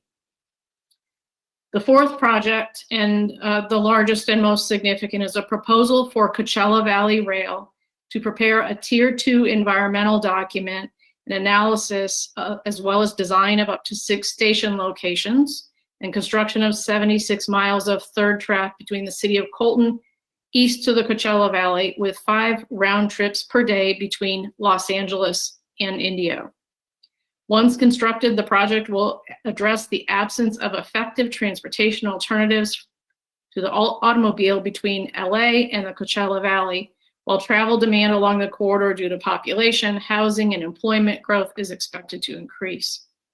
Congestion on this corridor continues to rise, especially when you consider the impact of increased freight movement in Southern California. This project will offer a safe, reliable, and convenient intercity rail passenger service that has the capability of meeting future mobility needs of residents, businesses, and visitors. The Tier 1 environmental document is anticipated to be complete this summer with investment from the CTC. The Tier 2 effort will begin in the fiscal year 23-24. Our CTC is especially proud to submit the $60 million project in partnership with Caltrans. $15.6 million in RIP funds is proposed, while $10 million in ITIP funds are proposed by the department. We were thrilled when the department jumped at the opportunity to partner with us on this request. We also are appreciative of the support from California State Transportation Agency, which has also provided some funding from the State Transit Assistance Program.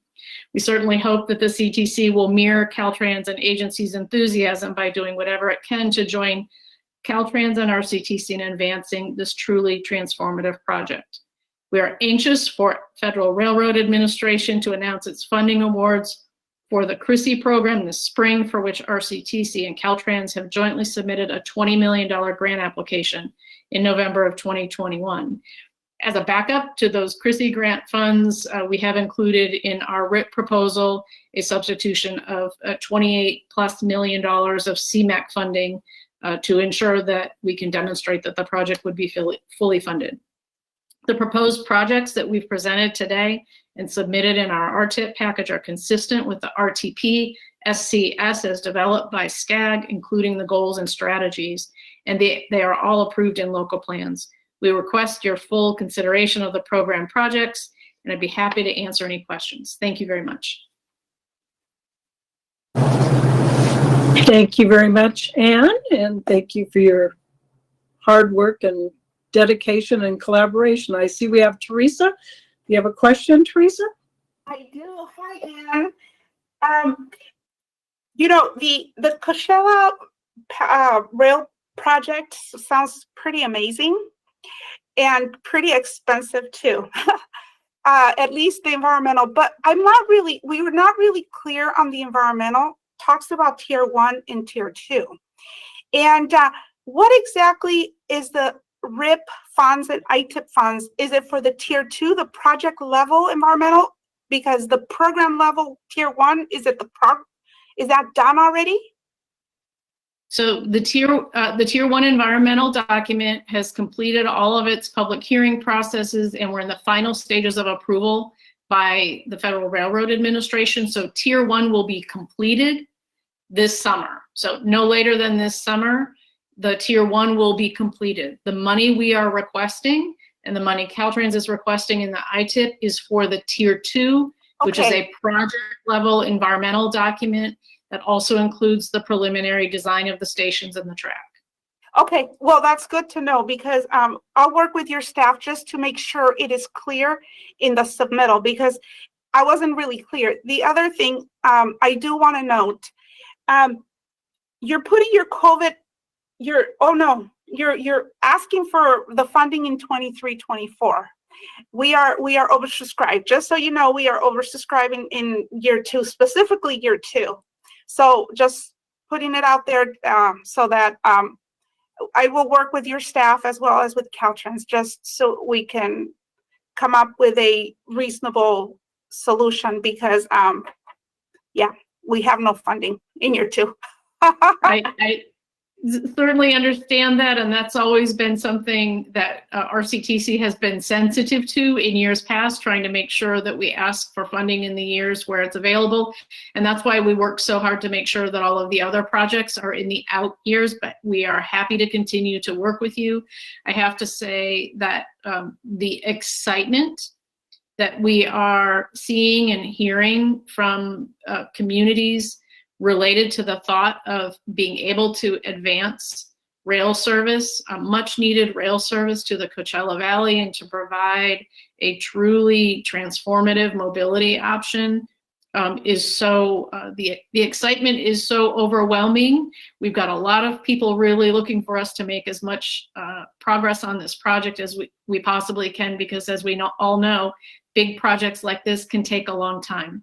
And so we're trying to make sure that we demonstrate that we're very committed to the project, and we'd be happy to continue to work with CTC staff. Right. And you know, on that note, so for the fully constructed phase, what fund sources are you thinking, like a TIFIA loan? Or, I mean, because this is a very large project, and it's a big investment. We want to make sure that it's a usable segment, and we just don't fund a plan that then gets stored. Certainly. Well, I would have to say RCTC, as well as some of our neighboring counties, we've clearly demonstrated that we have the motivation and commitment to fund really big projects. In Riverside County alone, we have funded over $2 billion in express lane projects on the 91 and I-15 that we primarily funded all on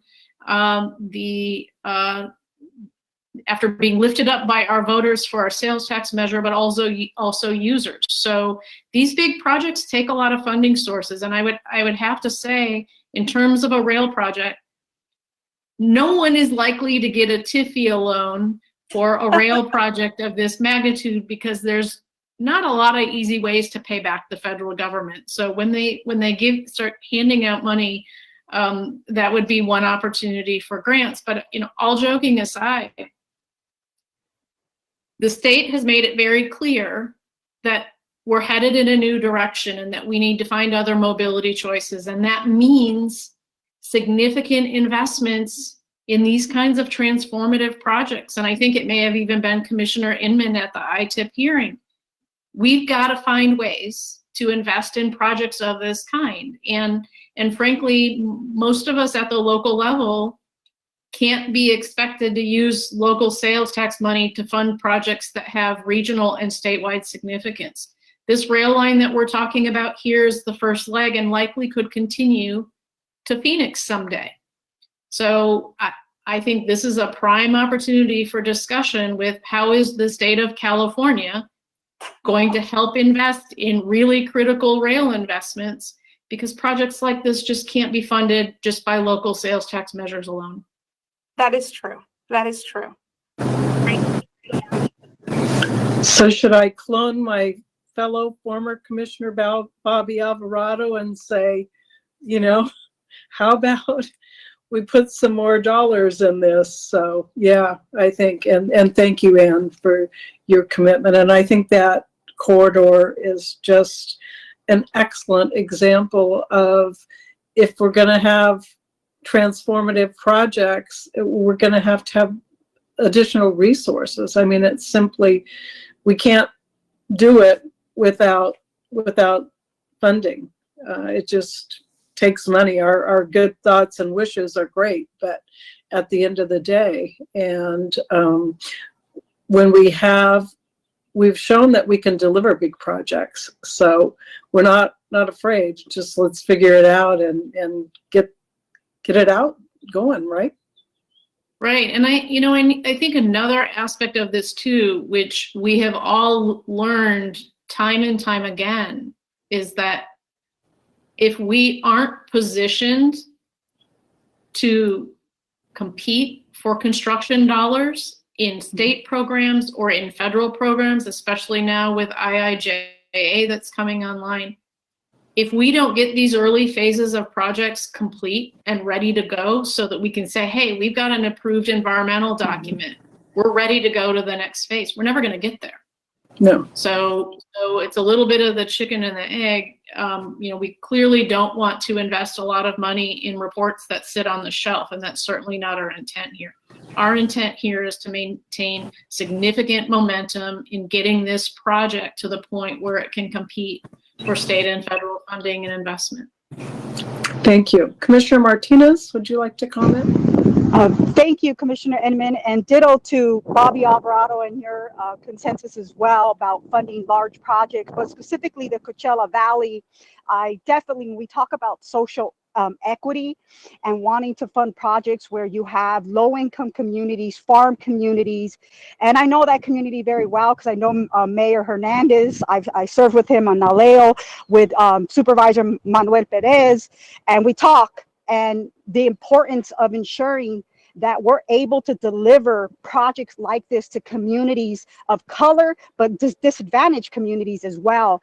And so I want to encourage us as we continue to talk about equity, ensuring that we're able to fund projects like this in communities like Coachella. So I just wanted to state that for the record. Thank you. Thank you, Commissioner Martinez. And I would add, we also have tribal communities along that corridor. Native American communities are all along that corridor too. So it is very, very important corridor. So any other questions for Ann? If not, hearing none, thank you very much. Thank you. Casey, back to you. Thank you. Okay, moving on to tab 11, San Bernardino County Transportation Authority, also known as SBCTA, available on pages 51 and 52. San Bernardino proposes to delete 2 projects totaling $24.9 million and proposing 3 new projects, 2 highway projects totaling $72.8 million in fiscal years 23-24 and 1 rail project for $7.5 million in fiscal year 26-27. SBCTA is also proposing to add $11.9 million in COVID shares in fiscal year 23-24, in fiscal year 22-23 for PS&E to one of the new highway projects. Their proposal exceeds their target by $18.6 million. And with that, I'm going to go ahead and hand it off to Ray Wolf, Executive Director. Thank you, Casey, and good afternoon, Commissioner Inman and members of the esteemed Transportation Commission. My name is Ray Wolf, the Executive Director of the San Bernardino County Transportation Commission. First and foremost, I think it's important to provide some context to our request. You heard from Casey just a minute ago that we're exceeding our target by $18.6 million. We're actually asking to program to the maximum amount. And we're doing this for several reasons. We received significant grant funding on a project that you're well aware of from the last STIP cycle. That is the West Valley Connector Bus Rapid Transit project in the southwestern corner of our county. And that allows us to return nearly $40 million in STIP capacity in the near term, which is not reflected in the hearing book because it's in this particular fiscal year, so we can't change that fact right now. All three of the proposed projects, the new projects, have a direct connection to other projects the state has supported through the STIP, through Senate Bill 1, and TIRCP grant awards. Two of these projects will be seeking SB1 grants in the upcoming cycle. So the first priority we've identified really is historic in that it furthers our agency's shepherding of zero-emission passenger rail trains. That is something new and innovative on the North American continent. We're proud to be leading that effort. And it will positively impact the air quality in Southern California and throughout the nation. So it's truly meaningful to our region as we struggle to address transportation's tremendous impact on air quality throughout the Los Angeles basin. The prototype zero-emission multiple unit, we call it ZEMU, will be ready to showcase later this year at InnoTrans in Berlin, followed by initial testing on the Swiss-German border. We expect the prototype vehicle to be here in San Bernardino County in just about a year from now for further testing and ultimately for deployment on the Aero service, another project that I'm sure that you're well aware of, an extension of Metrolink by 9 miles at the eastern part of the San Bernardino Valley from the city of San Bernardino east to the University of Redlands. The other two projects are directly linked to the supply chain crisis and thus critically important, not only for San Bernardino County, but for the entire Southern California region's continued economic competitiveness. I-10 and US 395 are two major freight corridors in our county that need investment now. And you heard Ann talking about important projects further east on the I-10 corridor. If we can go, Casey, to slide 2, please. We have all heard the reports of the supply chain crisis and experienced the surge in truck traffic on the highways in some of our communities. San Bernardino County is being hit especially hard these days. I-10, being a major freight corridor, is already heavily congested. Warehouses are cropping up in communities all along Interstate 10, from Ontario east to Yucaipa. These are necessary to handle the offloading of cargo ships at the ports for storage and processing of the containerized cargo. If that wasn't motivation enough, the California High-Speed Rail Authority is proposing shifting some of BNSF's operations from the Anaheim to LA Union Station corridor to make room for high-speed rail implementation to a massive new intermodal facility in the city of Colton, right along Interstate 10. When operational, this facility will add 2,500 to 3,000 trucks on average daily to the system. Union Pacific, recognizing the importance of intermodal capacity in the Inland Empire and owning property just west of the proposed BNSF facility, has commenced operations on what they call a pop-up intermodal facility, which when fully realized, we expect will add up to 2,000 trucks a day in the same area. But wait, there's even more. A major warehouse development is being proposed in Fontana that will serve as yet another hotspot of trucks infused into the system, a system that is already besieged by freight. It is important to note that many of the communities lining the freeway are low income and rank among the top disadvantaged communities in the state, according to CalEnviroscreen, the tool published by the state of California for this purpose. We partnered with the state several years ago on a phased approach to widening US 395 from Interstate 15 north 15 miles to Cactus Flower Road. The first phase, a 5-mile widening through the city of Atlanta, was opened about a year and a half ago. 2 phases remain. A 7-mile gap closure from Interstate 15 to the limits of the completed improvements in Adelanto, and then a northern segment that's approximately 3 miles long that gets you to Cactus Flower Road. If any of you have driven to Mammoth recently, You've experienced the significant growth in truck traffic navigating this highway between San Bernardino and Kern counties. The highway today is mostly a two-lane facility with limited passing opportunities, which has led to a high incidence rate of accidents. We are environmentally cleared and ready to make the necessary improvements with your assistance.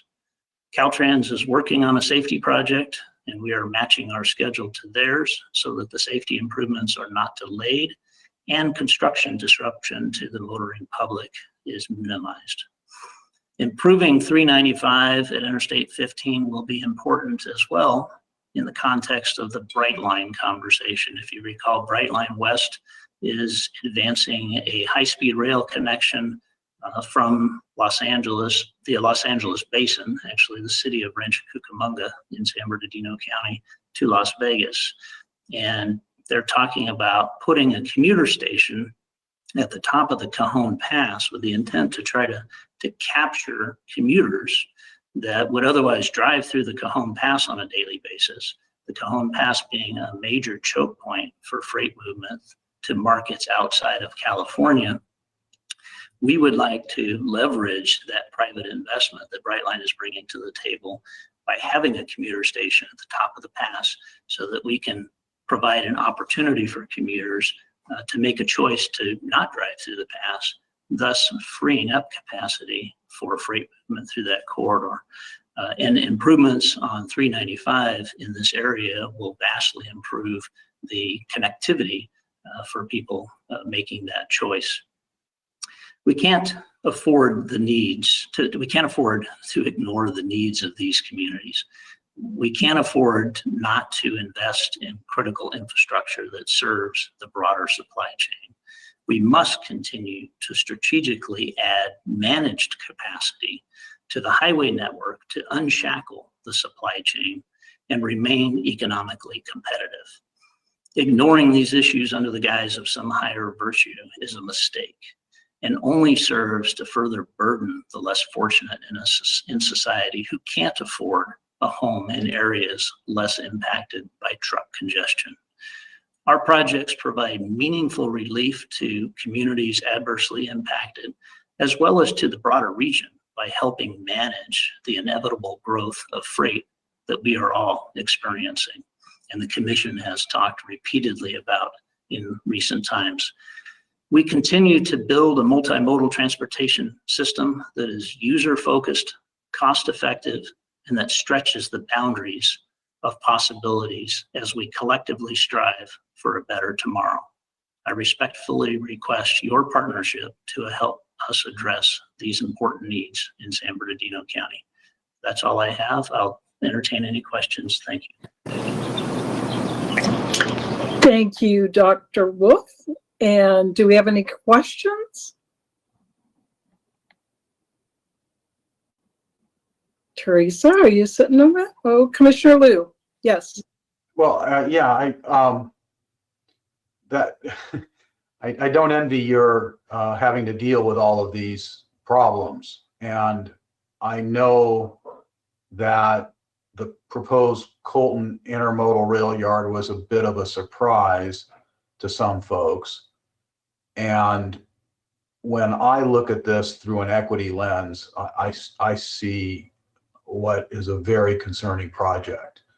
And I don't know where it is or where it's going at the moment, but when we and CalSTA and Caltrans adopt anti-racism and equity statements, and then we turn around and see something like this coming down the pike, I just have to express that, you know, for me, that's really concerning. And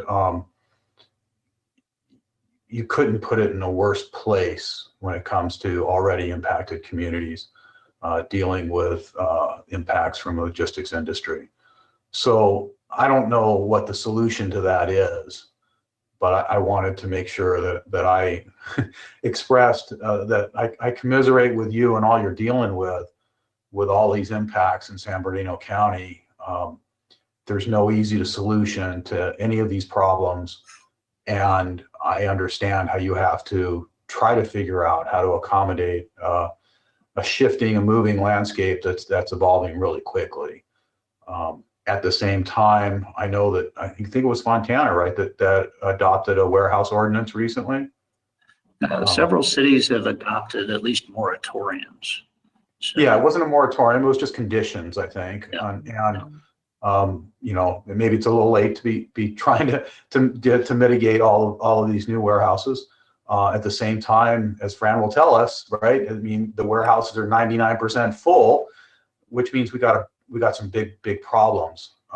And so, you know, I know we're all just kind of cogs in all of this, but at some point we've got to sit down and figure out more completely what this system of systems is going to look like, not just next year and the year after that, but 50 or 100 years from now, because we can't put you through this year after year, cycle after cycle, and just be in crisis management mode for the next 20 or 30 years. That's not going to work.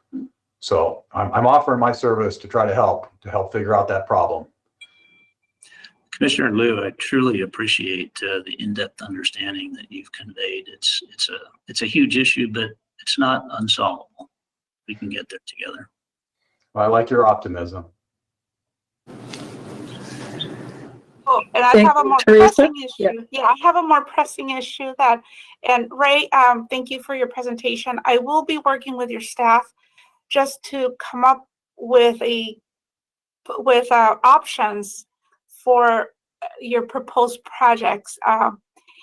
They're in the early year of the STIP, and we do not have the capacity either through an AB 3090, but that's something that if we have to push them out. But just wanted to make sure you knew that we don't have capacity in the year 2 or 3. I've been listening all afternoon. Thank you.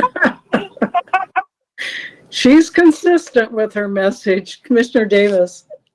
Yeah, I just wanted to say, Dr. Wolf, really appreciate the presentation, sort of the honesty with which you're dealing with the problems that you're dealing with, and really solutions that hopefully at the end of the day we can help San Bernardino County fix those problems. And our #1 commissioner on delivery goods and services and warehousing and those issues is chairing this meeting today. And you know, we constantly are aware of the fact that you know, the fork to farm is very popular, and with all of these owners ship to shelf, you know, it has sort of became the model. Even with all the warehouses that are out there, ship to shelf is sort of where they'd really like to be. And we've just found out that just doesn't work sometimes when there's a pandemic, I guess, made us aware of the problem. But, you know, hopefully we can help you all figure out how to get ahead of the curve so the next problem, you know, things move much better. And I'll close with this. I hadn't driven up to Cajon Pass and across 395 for a number of years, and I did that about 5-6 weeks ago, and then up through 58 back down into Bakersfield. And I will just say it was just so nice to be on that road now versus the way that it was, you know, last time I drove it, which was, you know, over a decade ago. So, you know, in that community up the hill is only going to continue to grow because housing prices are what they are, and they're driving people further away from where the jobs are in many cases. And so I appreciate the work you're trying to do to improve San Bernardino County, which will only benefit Riverside and the flow into LA County. So thanks for the presentation. Thank you, Commissioner Davis. Thank you, Commissioner Davis. Any other comments? Doug, do we have any public comments? Any hands up? We're not seeing any at this time.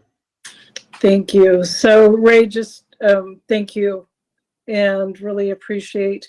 And I think just the sheer size and scale, I think it's hard to really comprehend how huge San Bernardino County is and the scale of the solutions that you're looking for. So appreciate you your hard work and your team's hard work. And yeah, it was a consistent tune from Teresa today. So pretty loud and clear to me that we're going to have to come together and get Teresa some more resources here. So anyway, thank you. If we don't have any other questions.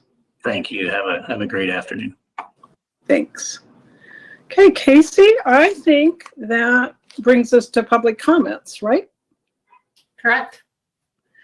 Teresa, back to you. Do you want to comment first? Well, no, I just want to wait for public comment before I give my final spill. Doug, can you check and double check and make sure that we're able to hear? We are not seeing anyone indicate they want to provide public comment at this time. Okay, Teresa, we'll let you wrap it. Yeah, well, I just want to thank commissioners and our regional partners for participating in the South hearing. And we took all your comments, and we will be working with each region to come up with a viable program that it works for everyone. And you know, we will be issuing our staff recommendations on February 28th, but it won't be a surprise to anyone.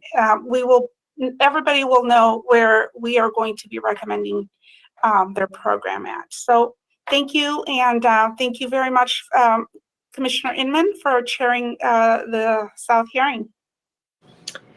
Thank you, and my thanks to all our partners as well, and to our tremendous staff at CTC. You do an amazing, amazing job, and hopefully everybody heard Teresa over and over and over again. We need resources. So got a lot of great projects on that list and a lot of partnerships and collaborations. So let's see what we can find. Thank you. Thank you all. Bye for now. We'll sign off.